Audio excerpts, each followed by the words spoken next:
Coronakommissionen riktar i sitt första betänkande skoningslös kritik mot den svenska pandemihanteringen, och nu skyller alla ifrån sig. Jag heter Henrik Jönsson och jag är en oberoende libertariansk entreprenör och samhällsdebattör. I tisdags levererade den så kallade Coronakommissionen blytung kritik av det svenska pandemihanteringsarbetet.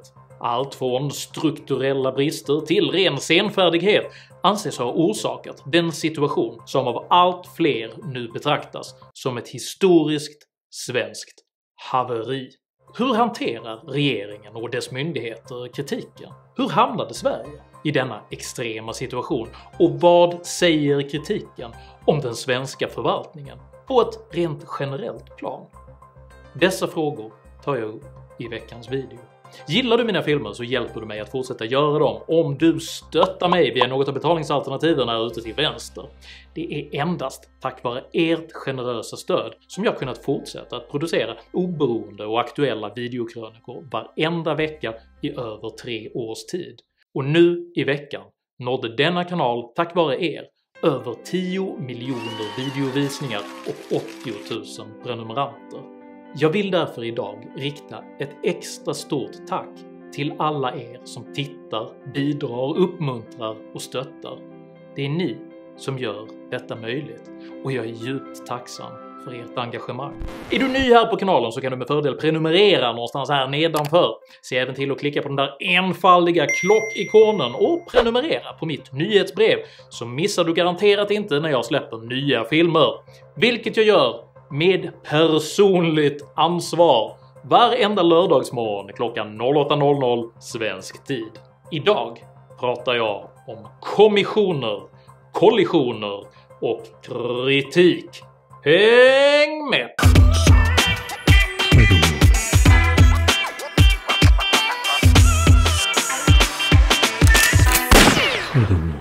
Ordet kommission stammar ur det latinska och religiösa begreppet mission, vilket betyder att utsända någon med ett specifikt uppdrag.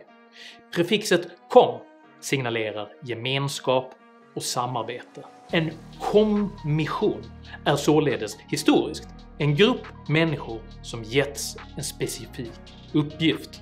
Under 1600- och 1700-talen hade kommissioner vanligtvis en dömande uppgift kallad kommissorialrätt.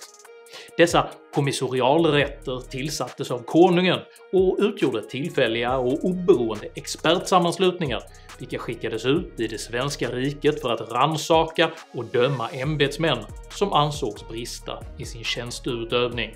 Våra moderna kommissioner kan sägas vara administrativa arvtagare till dessa rannsakare av ämbetsmän, fast i formen av utredningsverksamheter med projektfokus.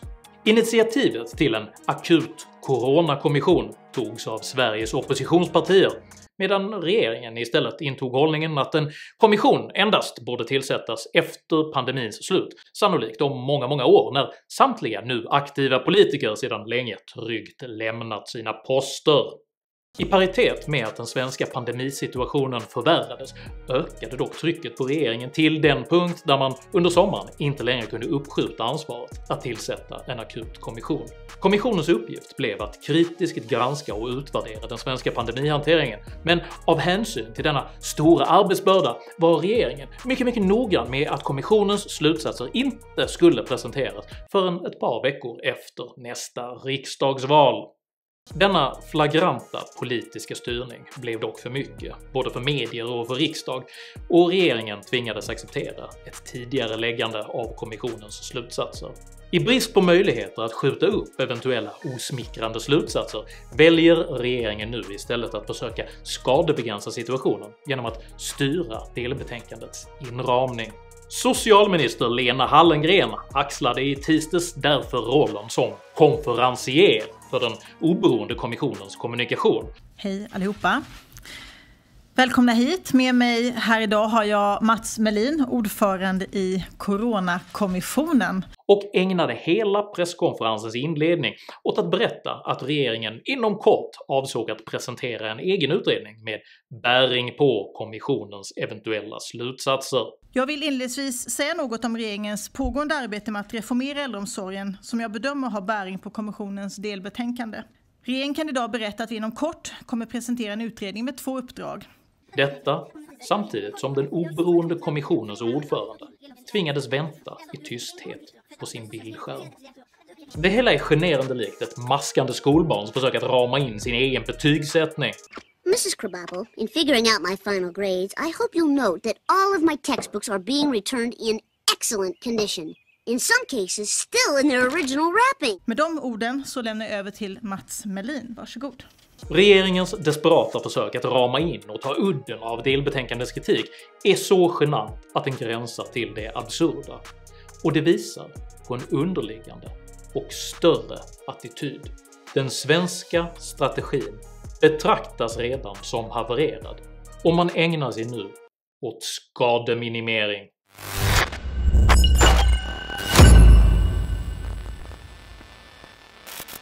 Coronakommissionens första betänkande pekar på en hel serie grundläggande brister både i det svenska agerandet och i den underliggande förvaltningsstrukturen. De åtgärder som väl togs anses ha varit otillräckliga och för sena. Oförmågan att initialt bedriva testning och smittspårning beskrivs som ett misslyckande med allvarliga konsekvenser.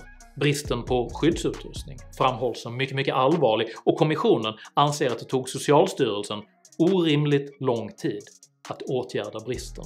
Äldreomsorgen beskrivs som oförberedd och illa rustad. Ansvarsfördelningen mellan regering, folkhälsomyndighet, regioner och kommuner som oorganiserad och oklar.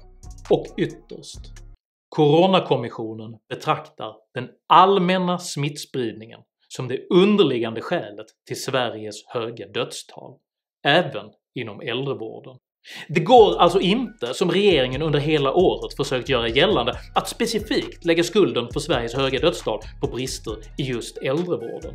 What we have not managed to do is to keep the virus out of the elderly care center in specific region of Stockholm. Inget av detta borde komma som en chock för någon, även om det är första gången som det med omistlig auktoritet formuleras i och för Sverige. Kommissionens slutsatser är nämligen i grund och botten samma kritik som både andra länder och somliga svenskar under hela året har riktat mot den svenska strategin, vilka konsekvent har hånats på det mest arroganta, auktoritära och nedlåtande vis.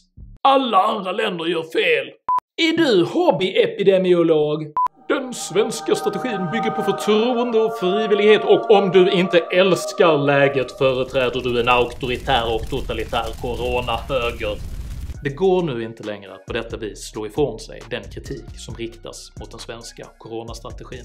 Folkhälsomyndighetens presskonferens efter kommissionens delbetänkande översvämmades av kritiska frågor från utländska journalister. Varför reagerade man inte tidigare när man kunde se tydligt vad som hände i andra länder? Det är ju fortfarande en ny smitta, så vi vet ju inte exakt. The number of seriously sick COVID-19 patients has raised significantly and mortality rates have also raised, but Sweden hasn't changed its basic strategy. Just from yesterday sort of sharpened our recommendations and advice to the Swedish people. Press och media över hela världen beskriver just nu Sveriges strategi som ett haveri. Even Sweden doesn't want to be like Sweden anymore. Och när till och med Sveriges hårt regisserade monark öppet anser Sverige har misslyckats. Jag anser vi har misslyckats. Vi är ändå det är stort antal som har avlidit helt enkelt och det är ju fruktansvärt. Då får man betrakta den svenska strategin som inte bara insomnad utan även som grundligen begravd. Men ytterst bär den havererade pandemihanteringen vittnesbörd om en djupare och än allvarligare kris. Den samlade svenska förvaltningens systemiska förfall.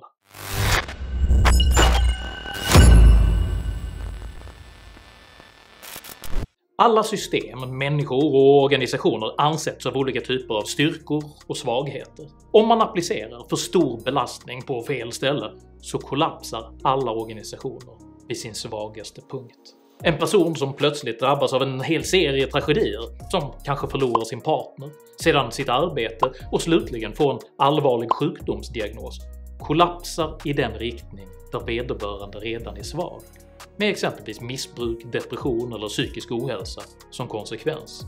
Att säga att Sverige har dålig beredskap för att hantera en pandemi är således lika fel som att säga att en person har dålig beredskap för att hantera alkoholism. American sober or Irish sober? Problemet är nämligen hur väl man klarar av att stå upp mot belastningen, inte kollapsens anatomi. Att Sverige har problem att hantera pandemin beror inte på att Sverige är dåligt förberett på just pandemier. Det råkade bara vara en pandemi som avslöjade den svenska förvaltningens generellt dåliga beredskap. När svenskar drabbas av en tsunami avslöjar den bristfälliga krishanteringen också den svenska förvaltningens generellt dåliga beredskap. När Sverige utsätts för skogsbränder avslöjar det bristfälliga brandsläckningsarbetet den svenska förvaltningens generellt dåliga beredskap. Man gör därför klokt i att inte förväxla symptomen med sjukdomens rot. Denna bräcklighet, svaghet och bristfällighet som nu lyser igenom på allt fler platser i det svenska samhället är ett resultat av decennier av regeringar som fokuserat på allt annat än statens kärnuppdrag och spenderat medborgarnas skattemedel på värdegrundsdokument, genuscertifieringar och försörjningsstöd istället för på en rimlig beredskapsnivå. Därför tyder mycket på att den kritik som Coronakommissionen just nu riktar mot svensk pandemihantering lika gärna kan tas som ett bokslut över hela den svenska förvaltningens tillstånd. Och detta tillstånd präglas av ideologiska och teoretiska modeller som uteslutande är anpassade för vackert väder och goda förutsättningar och förankrade i en djup övertygelse om att Sverige är exceptionellt och alltid gör allting rätt.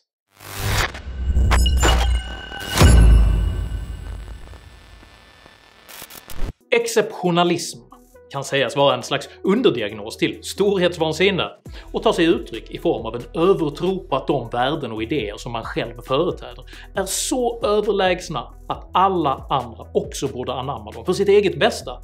Och om de inte gör det så är det antingen för att de ännu inte har förstått eller för att de helt enkelt inte klarar av det. I've always admired you so. I wish I could be more like you. Den svenska exceptionalismen kommer huvudsakligen till uttryck genom moralisk förvissning om den svenska modellens oöverträffade överlägsenhet, där uttryck som att gå före, att vara ett exempel och att ha kommit längst är honnörsord.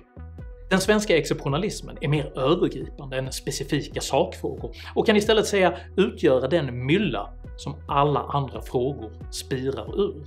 Men exceptionalismens baksida är hybris, där självbilden och verkligheten gradvis växer isär till en punkt där verklighetens förutsättningar helt måste förnekas för att gruppen ska kunna upprätthålla sin exceptionalistiska självbild. Behovet av att försvara sin identitet genom att kollektivt förtränga verkligheten förklarar den moderna svenska politikens ryckiga reaktivitet, där ena dagens absoluta sanningar av nöd plötsligt ersätts med sin motsats, varefter ingen vill kännas vid att någonting någonsin skulle ha varit på något annat sätt. Mitt Europa bygger inte murar! På tisdags eftermiddagen presenterade statsminister Stefan Löfven och vice statsminister Åsa Romson regeringens nya flyktingplan, som bland annat innebär att man utökar ID-kontrollerna på bussar och tåg vid gränsen och skärper försörjningskraven. För i den idealiserade och teoretiska verklighetsbilden löser nämligen den svenska modellen samtliga problem. All migration blir lönsam och självintegrerande.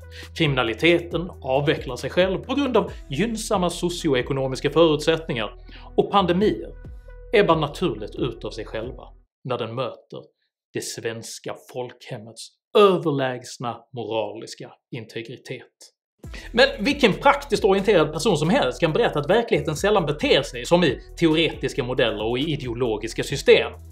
För verkligheten präglas av kaotisk oförutsägbarhet, där även de mest robusta processer kräver löpande handpåläggning, ingenjörsmässig självkritik och ständigt utvecklingsarbete för att kunna upprätthållas. Coronakommissionens första betänkande utgör en dräpande kritik av den svenska coronastrategin, men bör i förlängningen betraktas som en kritik av hela den svenska förvaltningen.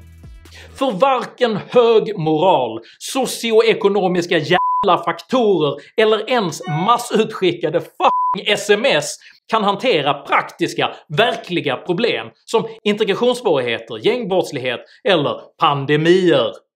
Och den beredskapsmässiga redskapsbod som just nu står till förfogande för att vända upp välbehövd ny bördig jord på det svenska samhällets åker hyser uteslutande ekologiska pokeball-bestick, men har inte investerat i en enda riktig spade. Möjligen borde därför Coronakommissionen uppgraderas till en fullskalig Sverigekommission. Tycker du att den svenska staten borde fokusera på sina kärnuppgifter istället för att försumma dessa för att ägna sig åt social ingenjörskonst? I så fall tycker jag att du ska dela den här videon med dina vänner, och varför inte prenumerera på min YouTube-kanal när du ändå är i farten? Har du egna erfarenheter av brister i pandemihanteringen eller andra grundläggande beredskapsfrågor? Dela i så fall gärna med dig av dina upplevelser i kommentarsfältet här nedanför. Jag uppskattar all respektfull kommunikation. Tänk dock på att alltid vara artig, även mot dina meningsmotståndare. Jag accepterar inte aggression, personpåhopp eller rasism i mina idédrivna kommentarsfält. Tack för att du som kommenterar respekterar detta. Jag heter Henrik Jönsson och jag företräder en liten, effektiv stat med god beredskap, utan social ingenjörskonst. Tack för mig och tack för att ni har lyssnat.